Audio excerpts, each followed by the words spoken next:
Hello दोस्तों, आज आपको रिपेयर करके दिखाऊंगा LG 14 इंची अल्ट्रा स्लिम टीवी का एक प्रॉब्लम। ये सेट ऑन नहीं हो रहा है, तो सिम्टम किस तरह आ रहा है सब कुछ आपको वीडियो के अंदर दिखाऊंगा। उसका पहले आपको दिखाना चाहता हूँ, ये चैसिस का अंदर जो मेन प्रोसेसर IC है, ये IC का नंबर आप स्क्रीन पर देख लीजिए। मैं आपको बहुत क्लियर करके दिखाने के लिए कोशिश कर रहा हूँ। और उसका बाद ये जो EST है, तो EST नंबर क्लियर नहीं है, बट LG का कुछ भी टीवी हो सकता है, उसका EST नंबर कैसे पता करें उसका ऊपर ऑलरेडी वीडियो है। तो ये पोजीशन इंडिकेटर है, आप इंडिकेटर पर फॉलो कीजिए। मैं सप्लाई दे के आपको दिखाता हूँ। तो मैं सप्लाई दे दिया और आप इंडिकेटर पर फॉलो कीजिए। देखिए इंडिकेटर एक बार ब्लिंक होने के बाद ये स्टॉप हो गया, यही सिम्टम है। तो दोस्तों LG का जो इंडिकेटर है LG टीवी का, उस सिम्टम देखने के बाद बहुत कुछ प्रॉब्लम आप आसानी से रिपेयर कर सकते हो। तो चलिए मैं स्टेप बाय स्टेप सब कुछ आपको दिखाता हूँ। ये PCB का पीछे साइड में ये आपको दिखाना चाहता हूँ कि ये जो EST है, EST का पीछे पोजीशन जो लिखा है, ये LG का चैसिस नंबर है। ये चैसिस नंबर देख कर कुछ भी चैसिस PCB का EST नंबर पता कर सकते हो, ठीक है, CP79C। तो उसका बाद चलिए आपको जो दिखाऊंगा कि ये जो LG का सेट है, ये STR पावर सप्लाई है। तो बहुत क्रिटिकल LG का जो पावर सप्लाई बहुत टेक्नीशियन का पास ये लगता है, बट अब देखिए जब मैं सप्लाई देके दिखाता हूँ कि देखिए इसका 110 वोल्ट नहीं बन रहा है। और ये जो पॉइंट है, ये पोजीशन 110 वोल्ट का डायोड है, और ये एक नंबर चॉपर का पिन से ये जो डायोड जा रहा है, यहाँ से EST पर जो वोल्टेज जाता है यह भी 3 वोल्ट लग रहा है। बट दोस्तों कुछ भी वोल्टेज लग रहा है नहीं निकल रहा है। और ये जो लाइन है, ये लाइन 110 वोल्ट का लाइन है। अब देख सकते हो ये पोजीशन कुछ भी वोल्टेज नहीं है। तो चलिए मैं सप्लाई को ऑफ कर देता हूँ। ऑफ करने के बाद आपको स्टेप बाय स्टेप सब कुछ दिखाऊंगा। ये जल्दीबाजी का काम नहीं है। आपके पास इसी तरह प्रॉब्लम आएगा तो आप आसानी से कैसे रिपेयर कर पाओगे सब कुछ ये वीडियो के अंदर देखने को मिल जाएगा। अभी दोस्तों एक बार मेन फिल्टर जो कैपेसिटर है पावर सेक्शन का अंदर वोल्टेज चेक करके देखा तो कि देखिए इसका अंदर वोल्टेज स्टोर है। इसका मतलब दोस्तों, इसीलिए दोस्तों ये वायर अलग समय कनेक्शन किया। आप देख सकते हो ये नेगेटिव वायर है, मीटर का नेगेटिव पोर्ट का साथ कनेक्शन किया, ठीक है। तो अभी भी एक बार आप देख सकते हो, मैं ये जो 100 वाट बल्ब आउटपुट पर लगाया और EST सप्लाई किया से मैं अभी ओपन करके रखा हूँ, ठीक है। आपका सामने एक बार सप्लाई देके दिखाता हूँ और ये बल्ब पर एक बार फॉलो कीजिए, ठीक है। चलिए मैं सीरीज लाइन से सप्लाई दे देता हूँ और देने का पहले आप ये बल्ब पर फॉलो कीजिए। देखिए दोस्तों यहाँ पर भी 110 वोल्ट आने के बाद ये स्टॉप हो गया, मतलब सप्लाई ड्रॉप हो गया। ये जो पॉइंट है यहाँ पर अभी देख सकते हो ये 59 वोल्ट अभी शो हो रहा है, ठीक है। यहाँ पर 59 वोल्ट शो हो रहा है। ये 110 वोल्ट का जो लाइन है, मतलब वोल्टेज थोड़ा ड्रॉप है। सॉरी, ये तो चेक नहीं किया जाएगा क्योंकि इसका नेगेटिव कोड यहाँ पर है। तो चलिए मैं आपको एक बार दिखाता हूँ। ये नेगेटिव कोड को पिक्चर ट्यूब पर नेगेटिव पर रखने के बाद यहाँ पर जो वोल्टेज, तो दोस्तों यहाँ पर वोल्टेज अभी 0 है, कुछ भी वोल्टेज देखने को नहीं मिल रहा है, ठीक है। तो दोस्तों ये कुल सेक्शन का नेगेटिव ये अलग है। तो चलिए अभी एक बार आपको पावर सेक्शन का वोल्टेज टेस्ट करके दिखाता हूँ। देखिए ये नेगेटिव को मैं यहाँ पर कनेक्शन किया और फर्स्ट आपको दिखाऊंगा कि ये जो मेन फिल्टर कैपेसिटर का अंदर जो वोल्टेज, ये देखिए 304 वोल्ट के आसपास आ रहा है। और ये STR का एक नंबर पिन पर भी वोल्टेज आ रहा है। तो फर्स्ट क्या देखना पड़ेगा कि देखिए यहाँ पर 2 सीरीज रेजिस्टेंस है। ये जो मेन फिल्टर कैपेसिटर से एक रेजिस्टेंस यहाँ तक है, ठीक है। इसका अंदर 158 वोल्ट है और RX सीरीज रेजिस्टेंस है, ये सेम वैल्यू का यहाँ पर 14 वोल्ट है। और यहाँ से वोल्टेज इधर आ रहा है, यहाँ पर देखिए 12 वोल्ट है, ठीक है। तो ये जो वोल्ट, ये कभी कभी सेट के अंदर 18 वोल्ट भी देखा जाता है। तो ये वोल्ट अलग लाइन से आता है कि देखिए ये जो बीच में एक जम्पर है, जम्पर के बाद यहाँ पर एक डायोड है। देखिए यहाँ पर ये वोल्टेज आ रहा है। तो दोस्तों ये एक सप्लाई चॉपर का ये पिन से आता है। यहाँ पर 2 डायोड है, नीचे वाला डायोड पर ये 12 वोल्ट मिल रहा है, 13 वोल्ट के आसपास। और ये ऊपर वाला जो डायोड है इसका अंदर अभी इसी टाइम कुछ भी वोल्टेज नहीं है, ठीक है। ये एक बात है। और ये जो वोल्ट आ रहा है 14 वोल्ट जो ये डायोड से, तो दोस्तों ये लाइन का अंदर एक रेजिस्टेंस है। रेजिस्टेंस के बाद यहाँ पर दोस्तों देखिए 10 वोल्ट आ रहा है, ये जो ऑप्टोकॉलर है। बट ऑप्टोकॉलर का ये जो साइट है यहाँ पर देखिए 3 वोल्ट मिल रहा है, 2 वोल्ट 3 वोल्ट। ये लाइन का अंदर एक जेनर डायोड है, ये जो जेनर डायोड यहाँ पर इसी तरह वोल्टेज मिल रहा है। दोस्तों यहाँ पर वोल्टेज लो लग रहा है, जब से रेडी हो जाएगा यहाँ पर वोल्टेज बढ़ जाएगा। तो कितना वोल्ट यहाँ पर होना चाहिए ये भी आपको दिखाऊंगा। तो इसका और एक रीज़न है, ये डायोड भी फॉल्ट हो सकता है, ठीक है। तो चलिए, इसीलिए ये जो जेनर डायोड है ये 7.2 वोल्ट का जेनर डायोड है, इसलिए यहाँ पर 7 वोल्ट 8 वोल्ट के आसपास देखा जाता है। तो ये डायोड को एक बार फर्स्ट चेंज करूँगा, ठीक है। चेंज करके देखने के बाद क्या रिजल्ट आता है उसके बाद आपको दिखाऊँगा, ठीक है दोस्तों। चलिए मैं सप्लाई ऑफ कर देता हूँ। सप्लाई ऑफ करने के बाद तो दोस्तों सप्लाई अभी ऑफ है। ये मेन फिल्टर कैपेसिटर का अंदर देखिए जब पावर प्रॉब्लम होगा चार्ज स्टोर रहता है, ठीक है। तो ये पावर का कुछ भी काम करने का पहले ये जो चार्ज स्टोर है इसको डिस्चार्ज करना पड़ेगा, ठीक है। तो ये जो बल्ब है ये लेके मैं ये डिस्चार्ज करूँगा। डिस्चार्ज करने के बाद ये जो जेनर डायोड है ये चेंज करके देखूँगा। उसके बाद प्रॉब्लम सॉल्व नहीं होगा तो अलग कुछ प्रॉब्लम आएगा तो वो भी मैं आपको दिखाऊंगा। और ये चेंज करने के बाद हो जाएगा तो ये भी आपको प्रैक्टिकली दिखाऊंगा, ठीक है।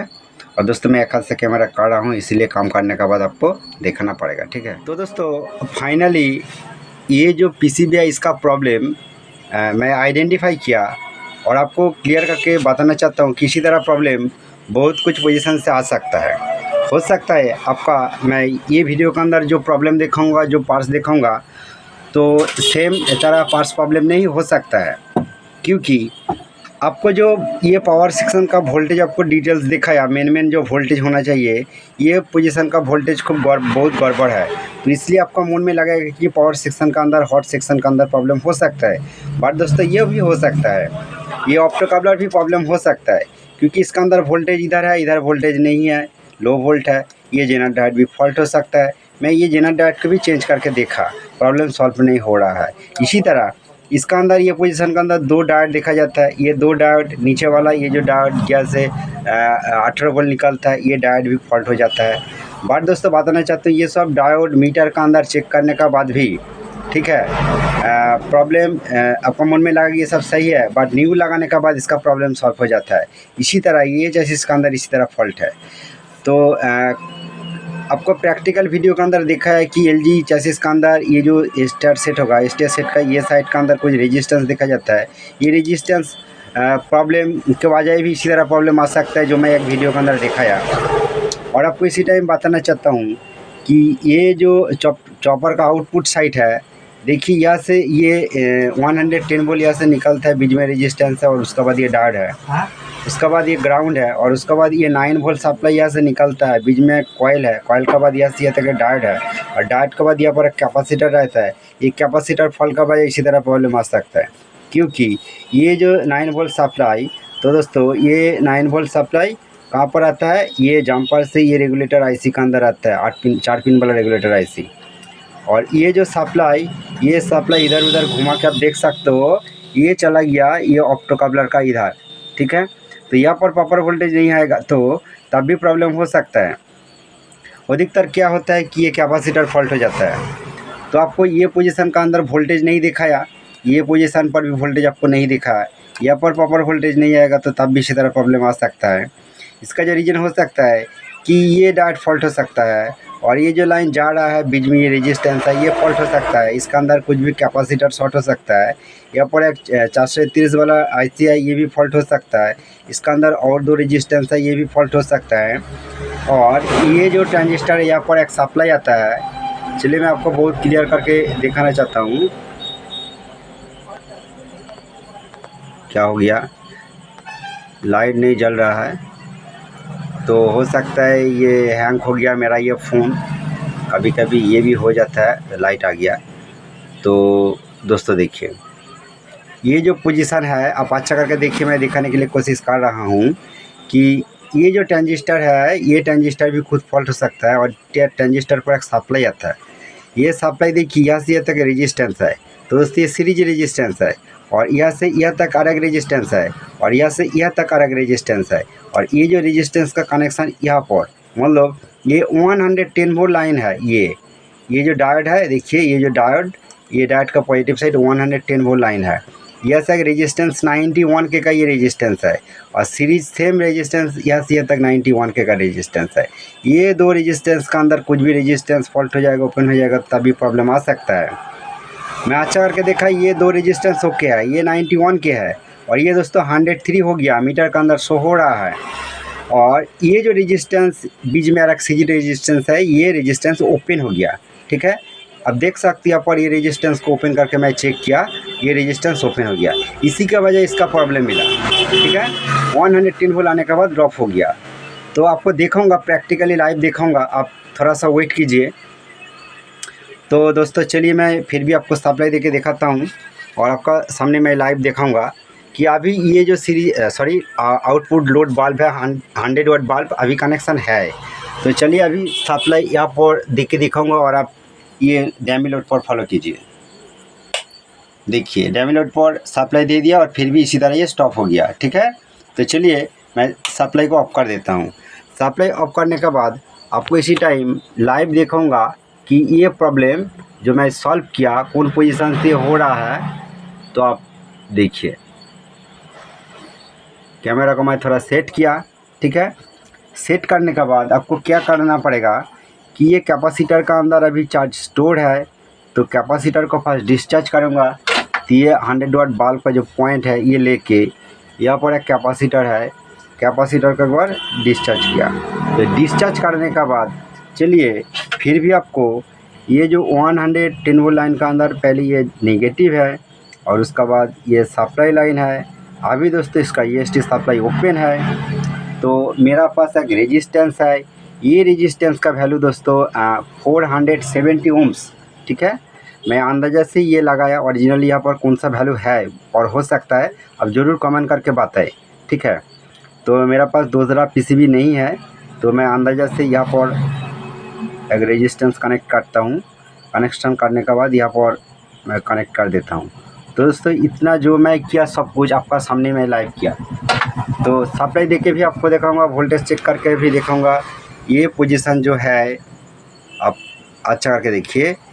यहाँ से मैं एक रेजिस्टेंस यहाँ तक कनेक्शन किया। ठीक है, ये जो रेजिस्टेंस है कनेक्शन करने के बाद आपको वोल्टेज भी चेक करके दिखाऊंगा सभी एक साथ। तो इसीलिए मीटर का कोड नेगेटिव यहाँ पर मैं रखता हूँ। ठीक है, रखने के बाद चलिए डैमी लोड यहाँ पर है, मीटर मेरा यहाँ पर है। ठीक है, तो चलिए कोई बात नहीं, डायरेक्ट सप्लाई देता हूँ, और सप्लाई देने के बाद आप साथ साथ यहाँ पर फॉलो कीजिए। ठीक है, चलिए मैं सप्लाई दे देता हूँ। देखिए दोस्तों सप्लाई दे दिया, ये बल्ब अभी ऑफ नहीं हो रहा है, मतलब इसका पावर बन गया। और यहाँ पर कितना वोल्ट आ रहा है ये देखिए, EST सप्लाई जो लाइन है देखिए मीटर का अंदर 110 वोल्ट पावर बन रहा है।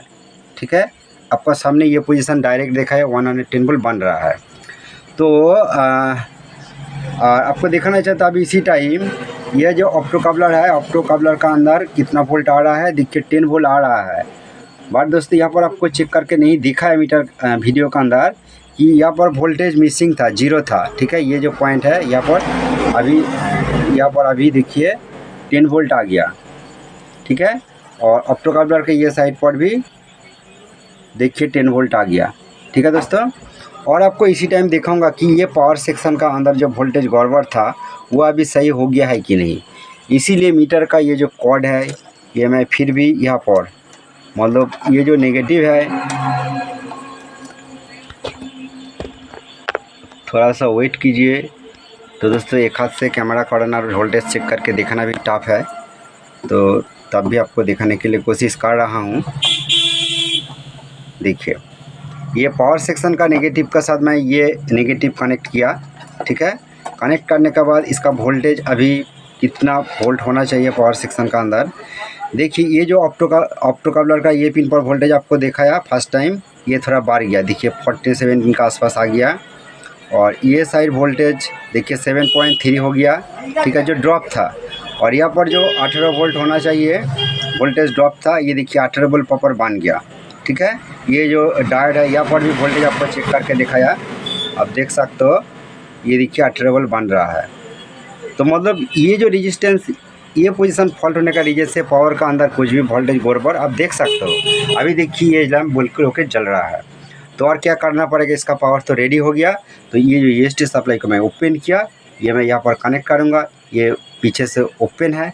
और उसका पहले आपको दिखाना चाहता हूँ, मैं सप्लाई को ऑफ कर दिया। ऑफ करने के बाद ये पोजीशन का जो रेजिस्टेंस है, ठीक है, चलिए मैं आपको दिखाता हूँ। देखिए ये जो पोजीशन का रेजिस्टेंस है, देखिए दोस्तों, ये सेम नंबर का जो 91 के का जो रेजिस्टेंस है यहाँ पर है। ये देखिए 2 सेम नंबर का रेजिस्टेंस है, बट ये नीचे रेजिस्टेंस का वैल्यू थोड़ा सा चेंज हो गया क्योंकि इस रेजिस्टेंस का अंदर थोड़ा सा सल्फर है। और जो रेजिस्टेंस फॉल्ट निकला, ये वाला रेजिस्टेंस अब देख सकते हो, ये पूरा काला हो गया, इसका वैल्यू पता नहीं चल रहा है, इसका अंदर बहुत सल्फर है, ठीक है। तो यही इसका फॉल्ट है। और इसका पोजीशन भी आप देख सकते हो, ये जो चॉपर है, चॉपर का ऊपर साइड, ठीक है, और यहाँ पर एक कैपेसिटर है और यहाँ पर 2 सेम नंबर का रेजिस्टेंस है। इसका पोजीशन नंबर भी आप देख सकते हो। देखिए अभी क्लियर नहीं है, तो अच्छा करके दिखाने के लिए टाइम बहुत वेस्टेज हो जाएगा, बट पोजीशन अब ज़रूर नज़र में आ गया। थैंक यू दोस्तों। और दोस्तों ये अल्ट्रा स्लिम चैसिस नहीं है, सॉरी, ये अल्ट्रा स्लिम छोटा सा अल्ट्रा स्लिम चैसिस का ये किट है, ठीक है, स्क्वाड टाइप। और ये पीसीबी आप देख सकते हो, पूरा ये पीसीबी है, ये छोटा सा पीसीबी है। थैंक यू दोस्तों।